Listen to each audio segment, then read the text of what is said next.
ভাদ্র মাসে পাকা তাল খেতে অনেক মজা, আর তালের পিঠে যে এত ভালো লাগে, কোনো তিতা লাগে না। হ্যালো এভরিওয়ান, আসসালামু আলাইকুম। আশা করি আপনারা ভালো আছেন। আলহামদুলিল্লাহ আমিও ভালো আছি। তো দেখেন আজকে আমার তাল নিয়ে আসলো। তালগুলো নিয়ে এসেছে আমার হাজব্যান্ড। তালের পিঠা খেতে উনি খুব ভালোবাসেন, আর কয়েকদিন থেকে বলতেছে যে আমাকে তালের পিঠে বানিয়ে দিও। তো আমি এগুলি বানাই দিতে পারলাম না। আর সকালকার বাজার দেখেন টাটকা বেগুন দিয়ে ইলিশ মাছ খেতে চাইছে, তো ইলিশ মাছ নিয়ে এসেছে, বেগুন আর কয়েক প্রকার মাছ নিয়ে এসেছে। এত মাছ মানে একদিনে যে এত বাজার করে যে আমি সামলিয়ে উঠতে পারি না। একা মানুষ সব কিছু একলা হাতে করতে হয়, আর একদিনে যত কোটা বাসা একদিনে মানে পাইলে ছুটিটা পাইলেই উনি সকালবেলা বাজার না করে দুপুরবেলা বাজার করে বিকেলা বাজার করে রাত দিয়ে আবার নিয়ে, আজকে তো রাত্রে নিয়ে আসছে, আর ভিডিওটা আমার রাত্রে করতেছি। তো দেখুন তালগুলো অনেক সুন্দর, কালো কালো বুঝিয়ে মানে তাল আনছে, তালের রসগুলোও ভালো, অনেক সুন্দর। আর মাছগুলো দেখেন, মাছগুলো সাদা আর সোনালি কালার গোল্ডেন কালার মিশানো।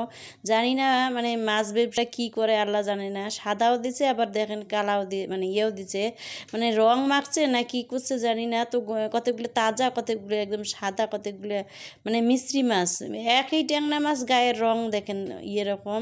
তো আর রুই মাছ অন্য অন্য মাছ কেটে নিয়ে এসেছে, যেহেতু ট্যাংরা মাছ কাটতে পারে নাই তাই ট্যাংরা মাছ আস্ত নিয়ে এসেছে। আর সাথে দেখেন তালের সাথে দুটো তাল নিয়ে এসেছে, তালের সাথে চালের গুঁড়িও কিনে নিয়ে এসেছে। আর এই তাল আমি কখন তালের রস তুলি, কখন আমি রান্না করি, কখন আমি খাই বলুন তো। তো তারপরে কষ্ট কি হোক মানে তালের রস একটা তুললাম, আর একটা আছে, তো তালের বড়াও বানাইতেছি। তালের বড়া নারিকেল কুনানোই ছিল ফ্রিজে, আর নারিকেল কুনানো আসিল দেখি আরও সহজ হয়েছে। তো সকালবেলা উঠে ভালো করে মেখে সকালকার নাস্তা আমি তালের বড়া দিয়ে সেরে দিব, তাই সকালকার নাস্তা বানাইলাম তালের বড়া দিয়ে। আজকে আর রুটি পরোটা বানাই নাই, কারণ দেরি হয়ে গিয়েছে এমনিতে মানে পিঠে বানাইতে, তাই আজকে আর রুটি পরোটা না বানিয়ে এটা দিয়ে আজকে সকালের নাস্তা চালিয়ে দিব। যেহেতু ঘুম থেকে উঠতে দেরি করছে, আর আমি সকালে উঠে ফজরের নামাজ পড়ে এই তালের বড়া বানাইতে ধরছি।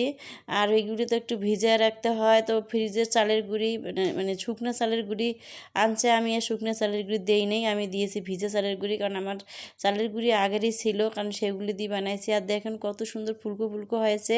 বাজারের চালের গুঁড়ি একটুও হয় না, একদম ছাতা ছাতা মানে হয় গুঁড়ি গুঁড়ি ভাব। তো দেখুন কত সুন্দর হয়েছে তালের গুঁড়িগুলো। তো আজকে এগুলি দিয়ে নাস্তা খাওয়াবো। আর মাছগুলো ফ্রিজে রেখেছিলাম একবার, মানে ধুই নেই রাত্রে সব কিছু, অত রাত্রে পানি মানে ধোয়া সম্ভব না ছিল, তাই আমি আজ সকালবেলা সব ভিজে রেখে মাছগুলো ধোয়া পাকলা করতেছি, কাটবো আবার ট্যাংরা মাছ। তো বেসিনের মধ্যে মাছগুলো ধুয়ে নিলাম, এটা রুই মাছ, আর একগুলো আরও মানে মাছ আনছে, বড় তেলাপিয়া মাছ আনছে, এই যে ট্যাংরা মাছ আনছে।